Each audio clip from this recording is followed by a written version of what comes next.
Sous un ciel rouge, un combat épique fait rage entre ces héros et le roi démon pour la survie de l'humanité. Notre protagoniste, malgré affaibli, ne compte pas céder contre le mal ici présent. D'un autre côté, le roi démon n'est pas indemne. La violence du combat ne l'a pas laissé sans séquelles. Il présente même son respect aux héros et à ses courageux camarades. Mais cependant, il ne va pas en rester là. Comme le héros s'est mis à travers de son chemin, c'est tout à fait légitime qu'il lui prive de tout espoir. En ces mots, le héros venait de se retourner vers sa déesse en l'affichant son plus grand sourire comme un signe d'adieu. Nous sommes dans le monde réel, un homme du nom de Kim est celui qui est en train de lire ce manhwa en ce moment. Il trouve impressionnant à quel point la réalisation de cette œuvre est bonne. Il aimerait bien lire le prochain chapitre, mais c'est impossible car il lui manque une pièce pour y avoir accès. Kim est un jeune homme ordinaire qui vit en Corée du Sud. Dans cette vie, il est toujours pris pour une raison ou une autre. Cet ami ne cesse de lui casser les oreilles en lui parlant des choses qui sont sans intérêt pour lui. Il n'y a vraiment rien qu'il souhaite désespérément, ni rien qu'il déteste assez pour mourir.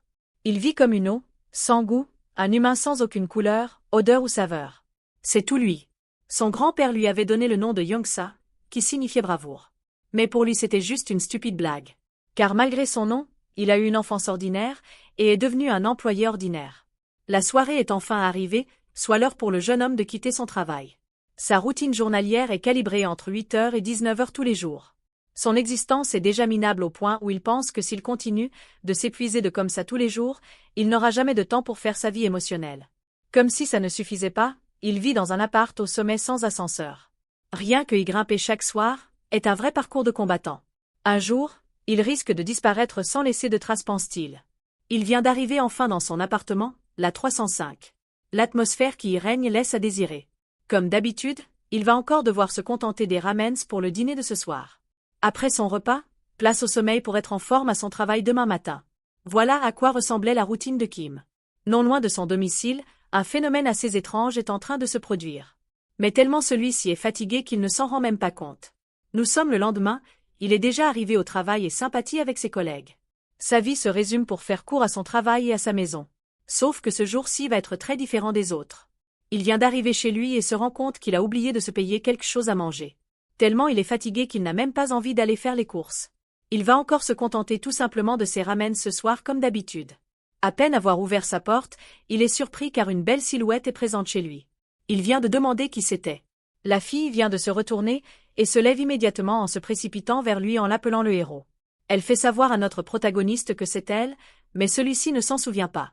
Quelques secondes plus tard, quelque chose est en train de se passer dans sa tête. Sa mémoire est en train de lui revenir. Il se demande bien ce qui se passe là. Il a un mal de crâne profond. Il est en train de voir cette femme dans ses souvenirs qui lui fait une requête comme héros. Elle veut qu'il sauve son monde. Les souvenirs de lui, d'elle et d'autres de ses compagnons sont en train de tout lui revenir. Après le combat intense contre le roi démon, celui-ci fut pris d'une malédiction sans pareille. Pour tous les grands magiciens, il n'y avait qu'une seule solution. Le renvoyer dans son monde d'origine. En rentrant dans son monde, la malédiction du roi démon ne pourra pas exercer son pouvoir sur lui. La sainte avait compris le prix que cela suscitait. Son très cher héros allait devoir perdre tous ses souvenirs de ce monde. L'archevêque était clair, c'était la seule solution pour le héros de survivre. C'était triste de perdre ses souvenirs, mais la sainte avait compris l'importance de le renvoyer dans son monde. Au moins il survivrait et pourrait se faire de nouveaux souvenirs. Notre protagoniste se rappelle de tout maintenant. Il vient de se rappeler de la femme devant lui actuellement. C'est la sainte Nîmes. La femme est heureuse et saute de joie sur celui-ci. Il est très content de la revoir, un sentiment qui est réciproque à la sainte aussi. La sainte, tu m'as tellement manqué, héros. Vraiment, vraiment beaucoup. Le garçon est très heureux et fait savoir à la sainte qu'il est très content aussi de la retrouver. Le garçon, je commence à m'en souvenir petit à petit maintenant. La sainte, je m'en réjouis. Le garçon, sainte Nîmes, comment êtes-vous arrivé ici? J'ai dû être convoqué pour pouvoir revenir dans ce monde, mais pas vous. La sainte, oui, je ne pouvais pas utiliser la providence d'invocation comme toi. J'ai demandé de l'aide aux corbeaux et aux pies. Le garçon, vous avez marché jusqu'à ici? La sainte, ce n'est pas drôle. C'était extrêmement difficile. Ils ont dit que déplacer un être confiné dans un monde est très difficile. Le garçon, alors, comment êtes-vous arrivé ici? La sainte, j'ai rassemblé une tonne de corbeaux et de pies et je leur ai demandé de l'aide. La sainte venait de faire savoir au héros qu'elle avait dû rassembler 1 million de corbeaux et de pies pour son voyage intermonde. Notre protagoniste est sidéré par ce qu'il entend.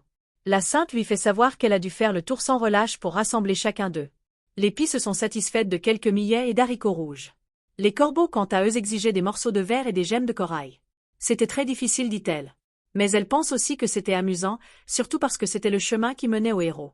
La sainte, c'était difficile, mais je suis heureuse. Malgré tous ces souvenirs qui affluent d'un coup, la sainte apparaît à la fois comme familière et inconnue à notre protagoniste. Il se dit que le fait qu'il ait perdu sa volonté de vivre, c'était sûrement parce qu'il l'avait perdue. C'est clair pour lui, il aimait véritablement. Après l'avoir enlacée pendant un bon moment, il la relâcha car ça devenait déjà très gênant. Il proposa à la femme de dîner mais quand il ouvra son placard, il y avait encore ses ramens de merde. Pour lui, pas question qu'elle mange un repas aussi merdique. Il proposa par la suite à la sainte de sortir ensemble pour manger quelque chose de plus sérieux. Nous sommes dans la rue, notre protagoniste veut savoir s'il y a quelque chose qu'elle veut manger particulièrement. Pour lui, les pâtes ou le steak sont probablement plus familiers pour elle. Tous les chiens dans la rue n'hésitent pas à la reluquer ouvertement. Ce n'est que normal pour notre protagoniste, surtout qu'elle a une beauté incroyable. Pas question pour le garçon de les laisser partir facilement s'il tente de la harceler.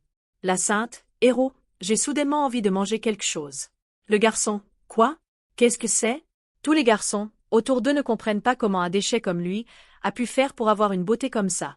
Pour détendre l'atmosphère, la sainte venait de pointer du doigt un restaurant où elle voulait y aller pour manger. Chose que notre protagoniste, le héros, fut d'accord, surtout que leur repas était très épicé. La sainte, plus épicé que les plats de calcul à Cadalgadal? Le héros, non, c'est pas si épicé que ça. La sainte, alors, essayons-le. Après avoir pris place, la sainte est vraiment sous le charme de ce que propose ce restaurant.